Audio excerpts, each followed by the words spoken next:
বিমান দুর্ঘটনায় নিহতদের আত্মার মাগফিরাত এবং আহতদের সুস্থতা কামনায় সারা দেশের ধর্মীয় উপাসনালয়ে হয়েছে প্রার্থনা।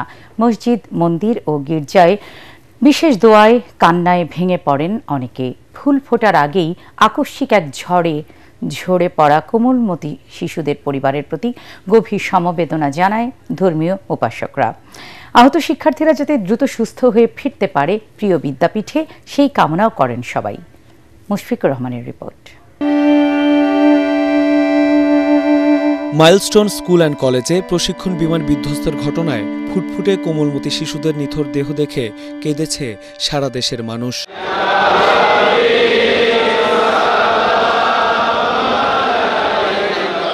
শুক্রবার জুমার নামাজ শেষে হতাহতদের জন্য বিশেষ মিলাদ মাহফিল ও দোয়ার আয়োজন করা হয় দেশের বিভিন্ন মসজিদে।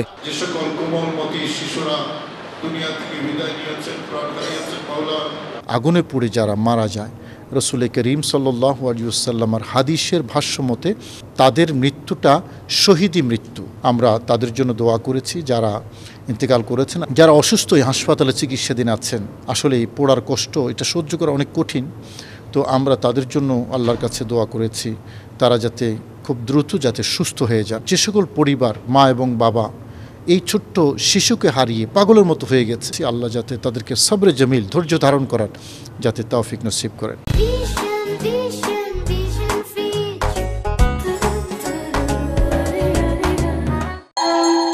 মন্দিরগুলোতে নিহতদের আত্মার শান্তি এবং আহতদের দ্রুত আরোগ্য কামনায় বিশেষ পূজা ও প্রার্থনায় অংশ নেয় অসংখ্য হিন্দু ধর্মাবলম্বী।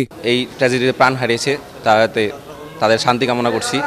আমরা পুরো জাতি হিসেবে শোকাহত। সব মার কোলে ফিরে যাকে, এটাই আমরা চাচ্ছি। মন্দিরে আসছি, আমরা ওদের জন্য প্রার্থনা করছি। যাদের জীবন ঝরে গেছে তাদের জন্য মায়ের কাছে প্রার্থনা রাখছি, তাদের আত্মার শান্তির জন্য, এবং যারা চিকিৎসাধীন আছে তারা যাতে দ্রুত সুস্থ হয়ে আর তার মায়ের কোলে ফিরে আসে, আমাদের কোলে ফিরে আসে, সেই প্রার্থনা মায়ের কাছে রাখছে। প্রার্থনা হয় গির্জা সহ অন্যান্য ধর্মীয় উপাসনালয়ে। মাইলস্টোন স্কুল অ্যান্ড কলেজের যে আমাদের নিষ্পাপ ছোট ছোট শিশুরা মারা গেছে, তাদের জন্য আমরা সকালে অনেকগুলো ফাদার আমাদের গির্জায় আমরা প্রার্থনা করেছি, এবং খ্রিস্ট ভক্তগণ ছিলেন, এবং ওরা তো খুব পবিত্র শিশু, ওরা তো বেহেশতে আছে। তাদের জন্য আমরা অবিরাম প্রার্থনা করে যাচ্ছি, প্রার্থনা করে যাব। শুধু আমরা না, বাংলাদেশের 16 কোটি মানুষ তাদের জন্য প্রার্থনা করবে।